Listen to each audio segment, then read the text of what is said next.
Nós ainda temos alguns minutinhos. Deixa eu ver se eu consigo pegar aqui alguma pergunta que tenha sido feita durante a aula.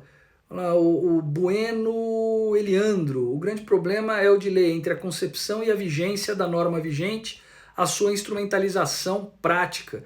Muitas vezes o tempo demandado leva as empresas ao fechamento, a máquina gira muito lentamente.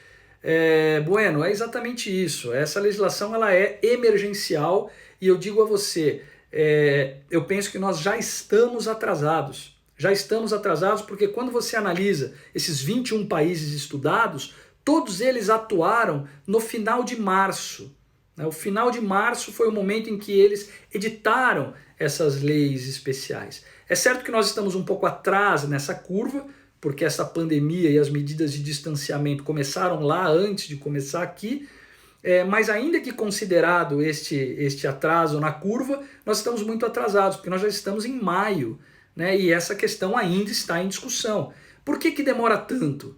Porque o legislador ele se sente inseguro quando se depara com opiniões divergentes no meio jurídico sobre o cabimento ou não de medidas como essa.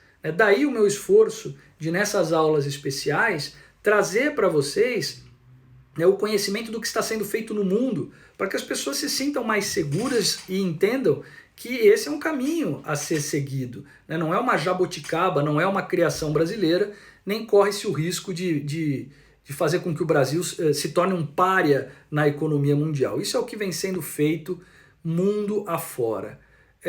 O Alexandre Mendes ele pergunta, 60 dias não seria um prazo pequeno? Né? E o Felipe, como se chegou a esse prazo de 60 dias? Bom, vamos lá. Nós temos que entender essas medidas de prevenção à insolvência de maneira sistêmica. Nós temos um sistema criado, um microsistema criado pelo PL 1397, que se inicia com 60 dias de suspensão legal, automática, e que se complementa com mais 60 dias de stay da negociação preventiva àqueles agentes econômicos que requeiram e comprovem um impacto importante, diminuição de 30% do seu faturamento. Então nós temos um prazo, na verdade, de 120 dias, que é um prazo acessível a todos os agentes econômicos e não só empresas, né? E na sequência nós temos uma facilitação de acesso aos mecanismos de insolvência empresarial, aí sim, só para empresas, que dão acesso ao stay que já existe na nossa legislação de insolvência, né? Que é de 180 dias e que a jurisprudência tende a prorrogá-lo caso o atraso na negociação do plano não se deva à atitude procrastinatória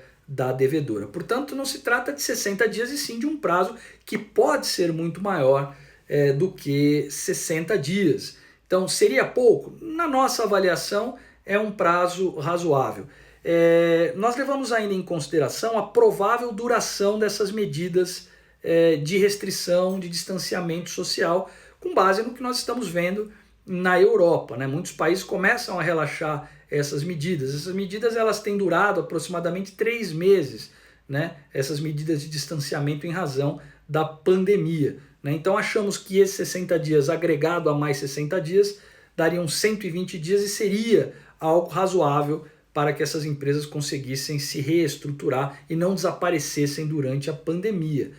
Mas, enfim, esse prazo está em aberto, nós podemos discutir esse prazo e o parlamento poderá discutir esse prazo, entendendo que seja maior ou menor. Muito bem, o cumprimento do plano está atrelado à ameaça da convolução em falência. Retirar isso não seria o risco de não cumprimento do plano aprovado pela AGC? Renata Sanches fez essa pergunta. Renata, eu acho que o descumprimento do plano ele está atrelado à falta de caixa das empresas em recuperação. Se as empresas saudáveis, né, vão ter problema de cumprir as suas obrigações pelo descompasso entre o relógio econômico e financeiro, imagine as empresas em recuperação judicial.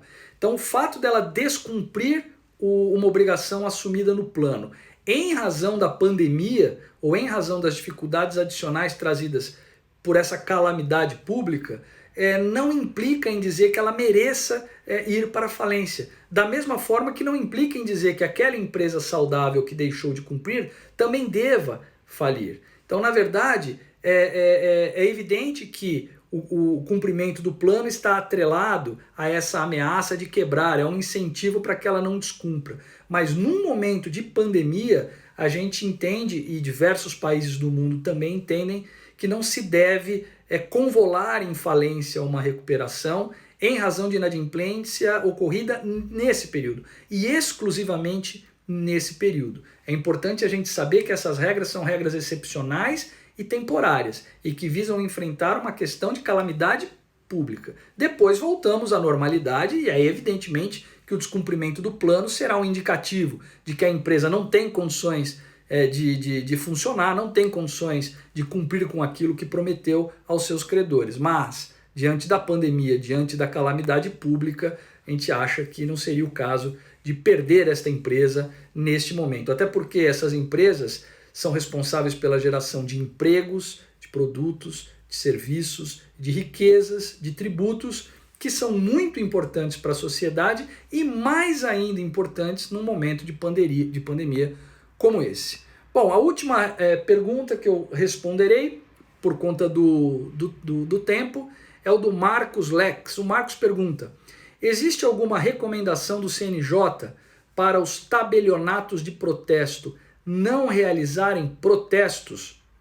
Olha, Marcos, o CNJ ele vem tomando uma série de medidas no sentido de fazer com que o Poder Judiciário atue de maneira adequada durante o período de pandemia. Nós temos lá a recomendação 6320, né, que trata especificamente de insolvência empresarial, de como os juízes devem atuar na condução de processos de insolvência, chamando a atenção para a necessidade de uma sensibilidade adequada para o momento de calamidade pública. Ontem eu vi uma entrevista na Globo News com o ministro Barroso, e ele disse uma coisa muito importante, né?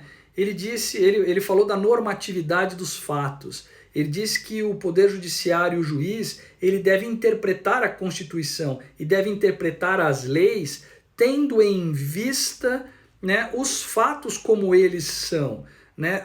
Deve haver uma sensibilidade do julgador com o contexto da situação. Muitas vezes a aplicação é pura e simples, com uma interpretação meramente literal, pode não ser a interpretação mais adequada num contexto em que nós estamos de pandemia, né, de calamidade pública. Então o ministro Barroso chamando a atenção da necessidade do Poder Judiciário ter essa sensibilidade, que basicamente é o que a recomendação 6320 também trata. Agora, a questão de protestos, existem discussões sendo feitas para que não haja lavratura de protestos nesse período, mas ainda não há nada definido, não sei se virá do CNJ alguma medida nesse sentido. Por enquanto, o que nós temos, tratando de insolvência especificamente, é a recomendação 63. Nós temos também diversas medidas, diversas iniciativas de tribunais, como o Tribunal de São Paulo, o Tribunal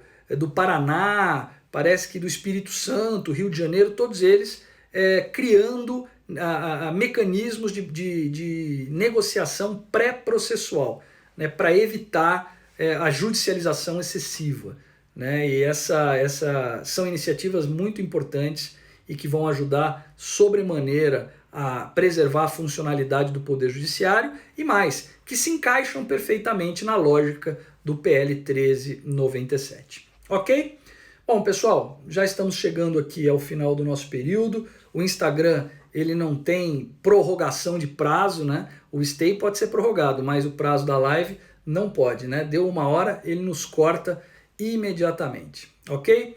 Então, de novo, agradeço muito a presença de vocês, centenas de pessoas acompanhando a nossa aula, o que é muito bom, né? Considerando que se trata de uma segunda-feira de manhã, então já começamos bem a semana com essas reflexões. Eu agradeço muito a presença de vocês, a atenção de vocês e continuo, como sempre, à disposição de todos vocês para debates, para troca de ideias. Eu acho que isso é muito importante para que a gente possa evoluir num bom sentido e que o resultado final de todo esse processo de alteração legislativa seja o melhor possível. Durante essa semana eu vou participar de diversos eventos, né, de ordem dos advogados do Brasil, Ribeirão Preto, Goiás, sites especializados. Então, a nossa conversa continua. Aqueles que quiserem discutir mais aprofundadamente essas questões terão a oportunidade de me encontrar